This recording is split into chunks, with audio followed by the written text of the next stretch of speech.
Queridos, nós temos pregado, iniciamos uma série sobre os meios de graça. E nós estamos pregando, primeiramente, a Bíblia, a Palavra de Deus como meio de graça.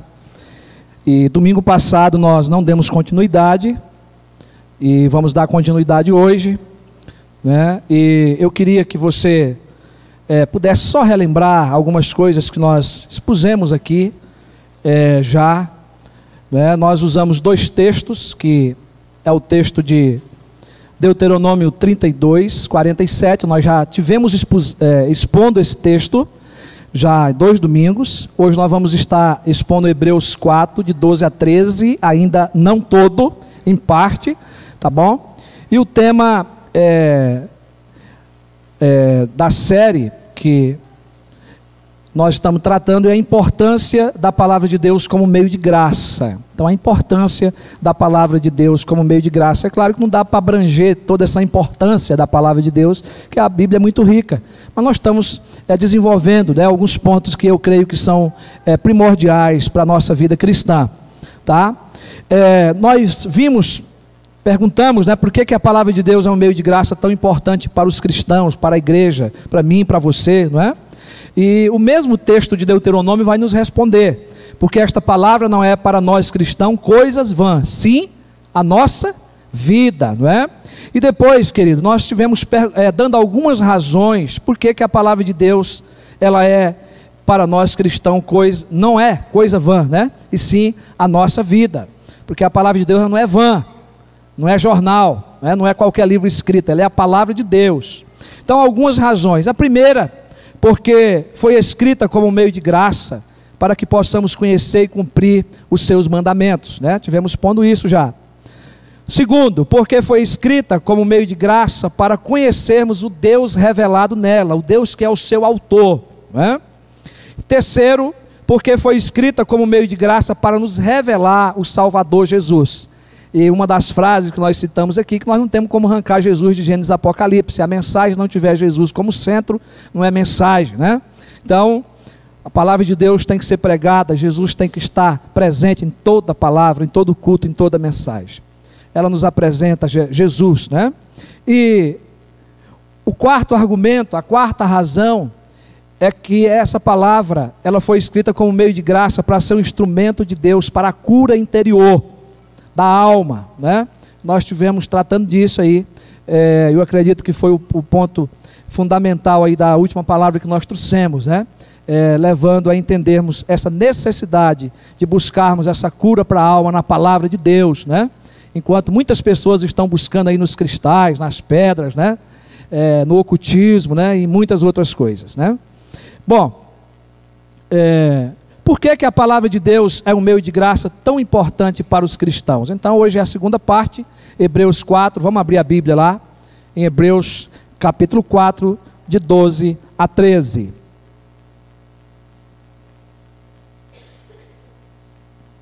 Nós já fizemos uma pequena exposição introdutória no início dessa série de mensagens desse texto. Vamos estar ainda relembrando os irmãos de algumas coisas, do contexto em que o apóstolo aí está escrevendo.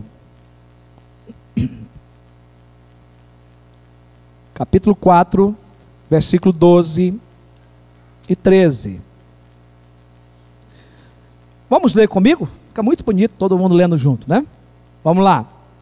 Porque a palavra de Deus é viva e eficaz, e mais cortante do que qualquer espada de 2 gumes, e penetra até ao ponto de dividir alma e espírito, juntas e medulas, e é apta para discernir os pensamentos e propósitos do coração. E não há criatura que não seja manifesta na sua presença. Pelo contrário, todas as coisas estão descobertas e patente aos olhos daquele a quem temos de prestar conta.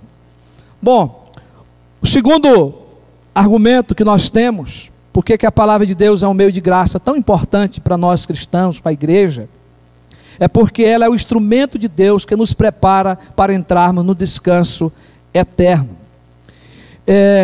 Nós falamos no início dessa série que o escritor de Hebreus, no capítulo 4, do versículo 1 a 13, ele trata da superioridade de Jesus sobre Josué. Ele tratou sobre Moisés, trata sobre Josué, nos versículos 9 e 10.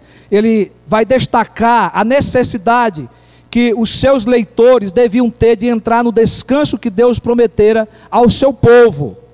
O povo de Israel não deu ouvido às palavras do Senhor. O versículo 11 vai dizer, né, o entendimento que a gente tem, que eles viveram uma vida de desobediência. Eles não deram ouvido ao Senhor. E esse foi o motivo de não entrarem no descanso, né? Sabemos que alguns entraram, outros não.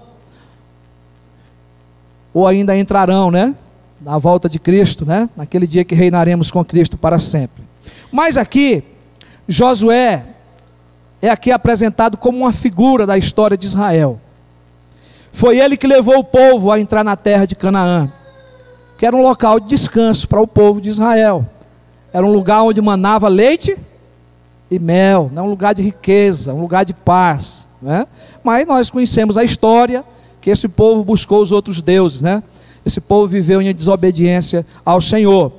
Mas o descanso, ele não era definitivo ainda, né? Pois ainda restava um descanso final e eterno, que será concedido somente pelo Senhor Jesus Cristo. Por isso que todo crente hebreu, todo o povo de Israel vivia na esperança do nascimento do Messias, né? Isso foi sempre colocado na Bíblia, exposto na palavra de Deus. E é por isso, meus irmãos, que na sequência dos seus argumentos, o autor da carta aos Hebreus, no versículo 12 e 13, nos apresenta a palavra de Deus como esse instrumento de sua maravilhosa graça, para entrarmos nesse descanso eterno. É ela que opera na nossa vida, é ela que opera no nosso coração, como meio de graça, como uma espada afiada que corta a nossa dependência do pecado e o nosso apego às coisas desse mundo. É a palavra de Deus. O apóstolo Paulo, escrevendo aos Romanos, ele vai deixar claro que a fé vem pelo ouvir a pregação da palavra de Deus. A palavra tem que ser pregada. E a perseverança na fé depende da palavra de Deus. Você crê, mas você continua dependendo da palavra, para você perseverar. E se eu e você negligenciar a palavra de Deus, certamente não cresceremos na graça e nem no conhecimento, e ainda perderemos qualquer intimidade com o nosso Deus. Então a palavra, ela é esse meio de graça para nos ajudar, não é? Ela é um instrumento para nos ajudar a permanecer firme e entrar nesse descanso com o Senhor. Muitos dos israelitas não entraram no descanso, porque não tiveram fé na palavra de Deus, não acolheram, não obedeceram, não é? É claro que nós entendemos que é a graça de Deus que salva, e Deus só salva os eleitos, não é? Mas a palavra de Deus está dizendo lá, porque foram desobedientes, porque não adoraram ao Deus como Deus único e verdadeiro. Mas se eu e você recebermos essa palavra e acolhermos com fé, a palavra de Deus está dizendo aí que ela é como uma espada de 2 gumes para nós. Agora, a nossa pergunta para a gente desenvolver o que esses versículos nos falam é a seguinte: por que a palavra ela é um instrumento de Deus para nos preparar para o descanso eterno? E o escritor, o apóstolo que escreve, vai dar aqui 6 motivos que nós podemos tirar desse texto. Por que essa palavra é um instrumento de Deus para nos preparar para o descanso eterno? O primeiro é que essa palavra ela é divina. Essa palavra ela é divina. É isso. Essa palavra ela é divina. Olha o que diz o versículo 12. Como é que inicia aí? Vamos lá? Porque a palavra de quem?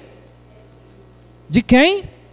De Deus. Então ela é divina, porque essa palavra é de Deus. Não é minha no sentido, né, de que eu tenha poder sobre ela, de mudar alguma coisa, ou de acrescentar alguma coisa. Essa palavra, ela é divina, ela é de Deus. E aqui o termo logos, né, no grego, que é palavra, não se refere aqui nesse contexto a Jesus, como está escrito lá no Evangelho de João, capítulo 1, versículo 1.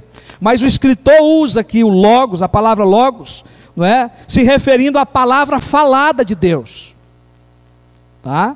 Ele está aqui querendo dizer que o Antigo Testamento, o Novo que estava sendo escrito, é palavra de Deus para a nossa vida. É a mensagem de Deus sendo comunicada ao povo desse mundo, à igreja de Deus. Jesus é o verbo, ele é a palavra. Mas ele está se referindo aqui a toda a palavra escrita, falada. E ele não vai deixar Jesus de fora, porque se você for ver lá Hebreus capítulo 1, versículo 1, ele está dizendo que nesses últimos dias ele nos falou através do Filho, mas Jesus falou da palavra também que já estava escrita, amém? Então ele usou a palavra escrita, então a palavra já havia, Deus já havia falado, e ele estava cumprindo promessa, e ele volta para dizer, as promessas de Deus foram cumpridas, o que Deus falou está cumprido, só que lá o texto vai dizer que nesses últimos dias também ele nos falou pelo Filho, de quem é o herdeiro agora de todas as coisas. Então Cristo é o último profeta. Mas meus irmãos, os escritos da Bíblia, inclusive esse que nós estamos falando agora aqui, usa uma metáfora da Bíblia como espada. Como uma espada de 2 gumes. O apóstolo Paulo também chamou a escritura de espada do Espírito.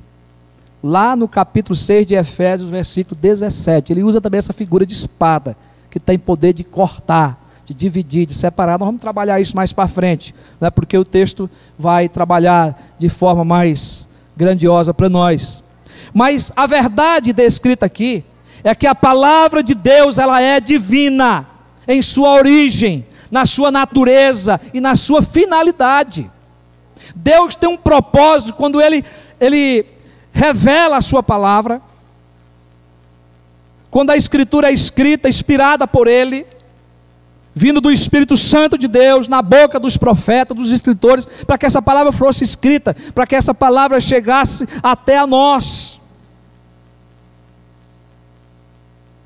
E aí, meus queridos irmãos, eu e você, nós como cristãos, não podemos ler a Bíblia e interpretar de forma insensata.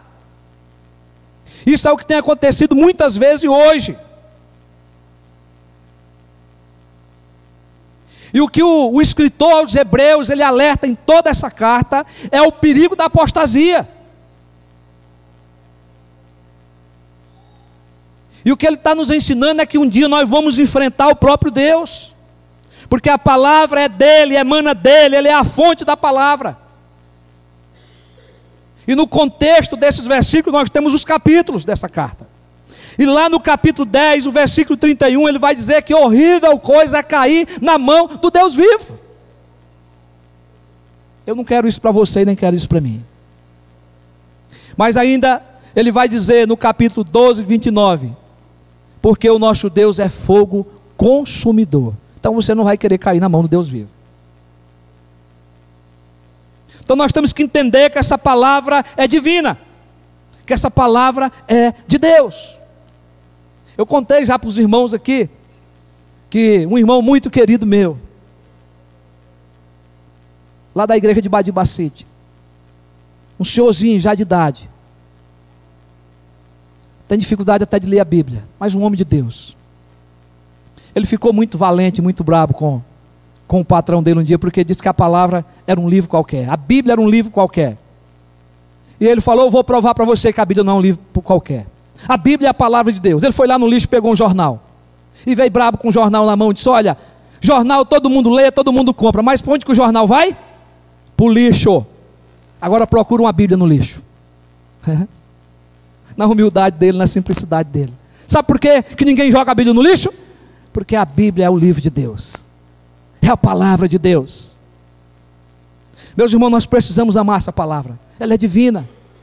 Agora, o argumento que vem em seguida, o segundo motivo, é que essa palavra é o quê?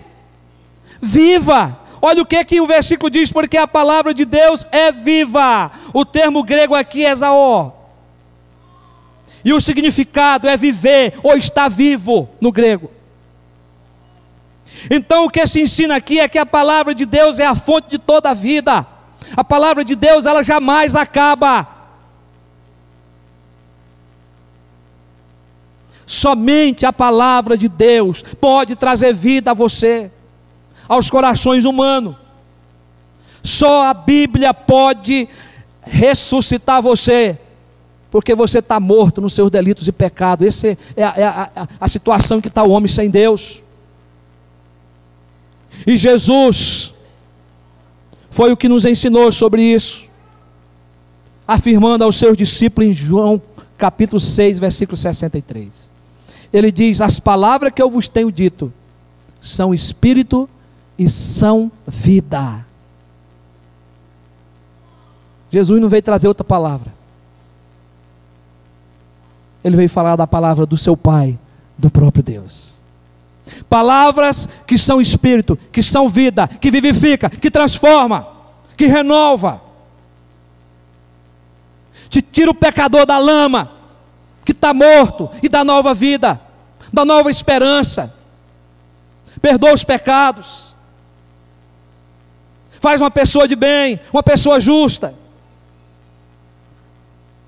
porque ela é viva.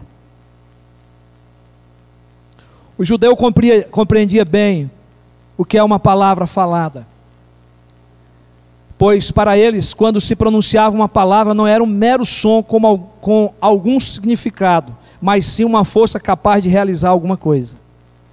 É Bacle que, escrevendo no seu livro, não é, sobre Hebreus, ele fala isso. Pela fé, Hebreus 11:3 diz que entendemos que foi o universo formado pela palavra de Deus, de maneira que o visível veio a existir das coisas que não aparecem. Deus falou, e a vida veio sobre a natureza, sobre a criação. Moisés deixou claro para o povo de Israel, dizendo, texto que nós pregamos antes: porque esta palavra não é para vós outro coisa vã, antes é o quê? A vossa vida. Ela é vida. E essa força que jorra foi revelada por Jesus e pela ação do Espírito Santo. Toda a Trindade está presente nesse processo. O Espírito Santo é aquele que vem e aplica essa palavra ao nosso coração. Aleluia. Glória a Deus por isso. Essa semana, eu conversando com uma jovem aqui na igreja, ela disse: olha, mas tudo que eu escuto eu esqueço. Eu digo: olha, quando você conhecer Jesus de perto, né, ser batizada, né, confessar Jesus como seu Salvador, você pode ficar tranquila que essa é a obra do Espírito Santo. O Espírito Santo, você ouve e ele vai fazer você lembrar de todas as coisas. E eu digo: ele já pode estar fazendo isso na sua vida. Porque é o Espírito Santo que convence o homem do pecado, da morte e do juízo. Amém? Então, meus queridos irmãos,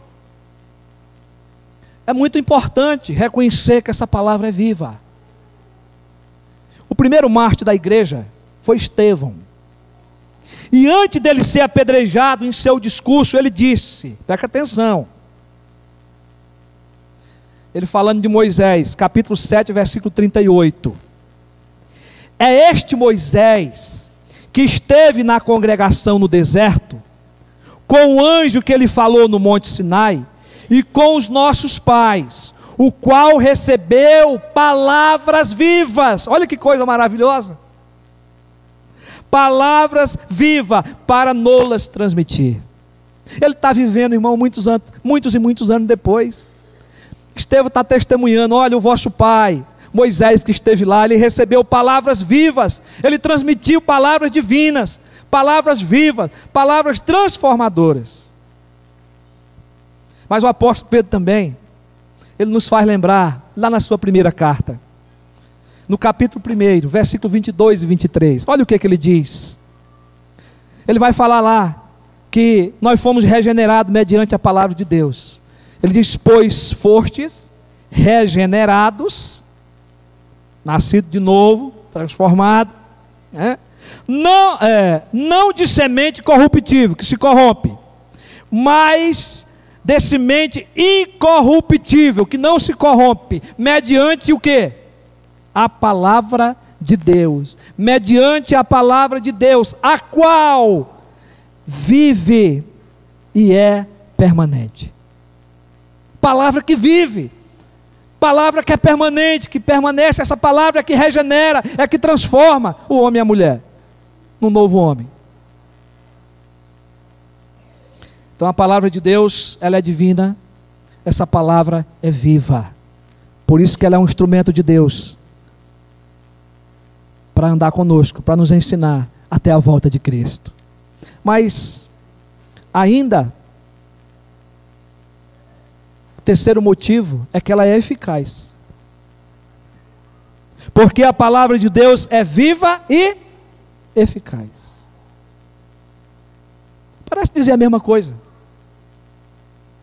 mas meus irmãos, o termo grego usado aqui é energes, e significa que a palavra, ela é eficaz, ativa e poderosa. Ela age, ela começa talvez devagar, mas ela vai agindo, porque ela tem poder, ela vai ser eficaz, para um propósito, para um fim, ela cumpre a vontade de Deus na nossa vida, ela é um meio de graça poderoso, eficaz para a nossa vida, para a nossa salvação, ela age em nossas vidas cotidianamente, todo dia, toda hora. Quando você peca, ela está lá, o Espírito Santo está trazendo a palavra no seu ouvido e dizendo, olha, não faça isso, você errou, você pecou. Ela está sempre ativa na nossa vida, para atingir os propósitos do próprio Deus. Isaías 55:11, o profeta Isaías já dizia, assim também acontece com a palavra que sai da minha boca, ela não voltará para mim vazia, o próprio Deus falando por boca do profeta, mas realizará toda a obra que desejo, e atingirá o propósito para o qual enviei. Ela é eficaz, amém?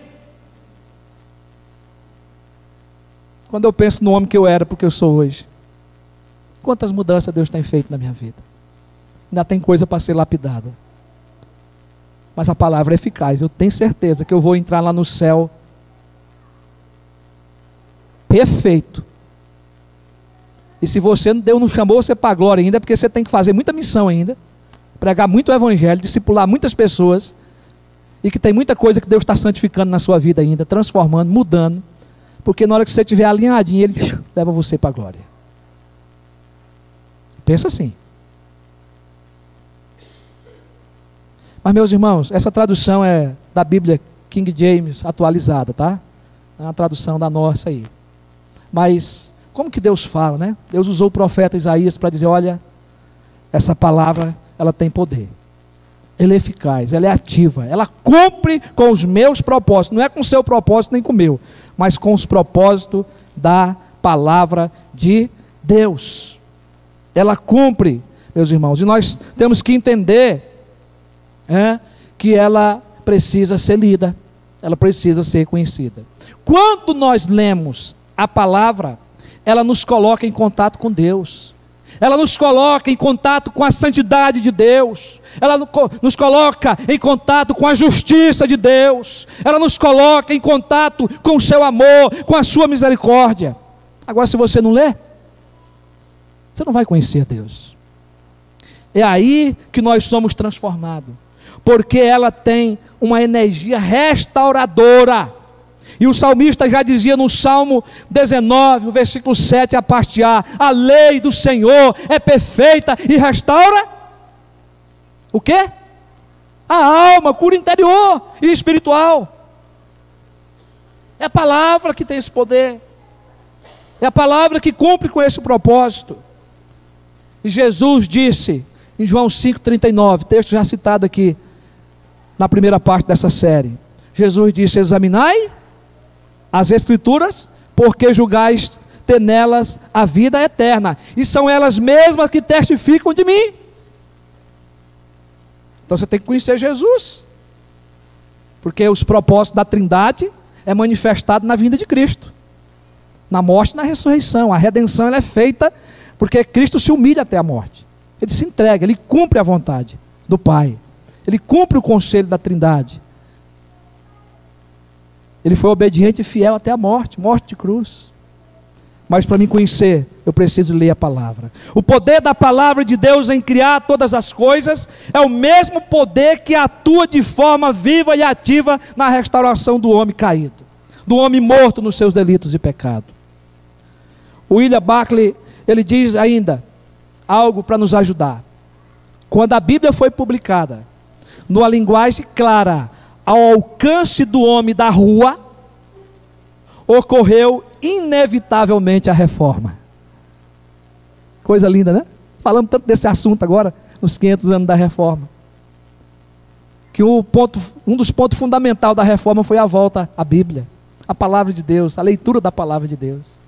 Quantas pessoas ainda hoje não têm o privilégio que nós temos de ter a Bíblia na mão para ser lida e estudada? E nós temos, e às vezes deixamos na gaveta, ou empoeirada em cima de uma mesa, ou num estante.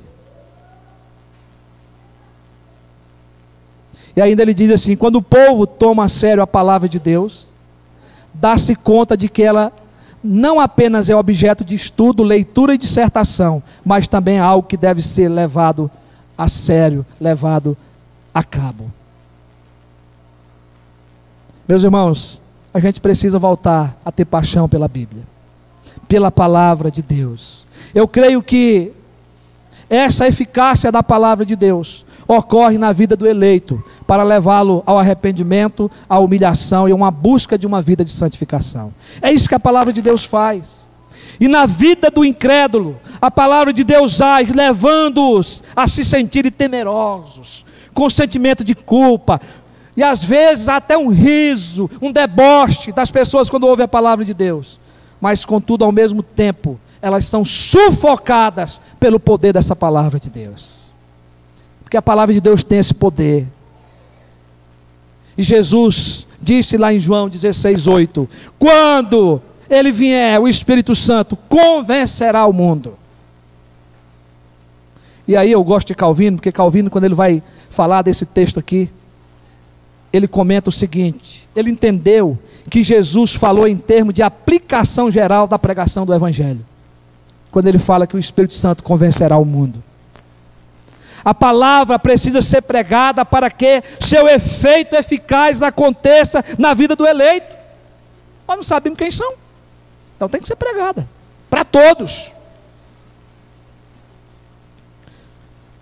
Porque, meus irmãos, um dia todos nós estaremos perante o tribunal de Cristo. E a palavra de Deus diz que enquanto essa palavra, esse evangelho não for pregado a toda criatura, Jesus não virá. E quem que tem que apressar a vinda de Cristo? É nós pregando o evangelho. É nós fazendo discípulo de Cristo.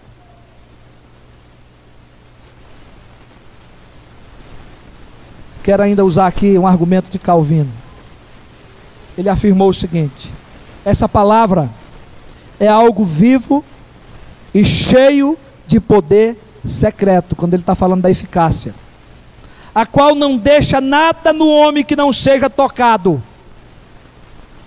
Deus, né? Ele fala que ele, pois, dotou sua palavra com tal poder, para que a mesma perscrute cada área da nossa alma, para revelar os escrutínios mais secretos dos pensamentos, para discernir os afetos e para manifestar-se como juiz sobre a nossa vida. Então nós precisamos temer essa palavra. Devemos conhecer. E devemos fazer que ela é eficaz para cumprir os propósitos de Deus na nossa vida, de transformação, de libertação, de perdão e de salvação.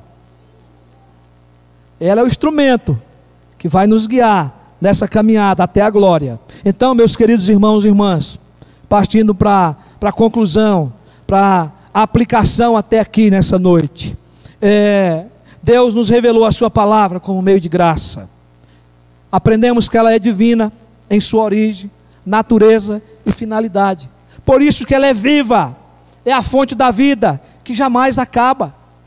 Ela é viva porque pode trazer vida nos corações humanos. E ainda vemos que ela é eficaz, que ela é ativa, que ela é poderosa.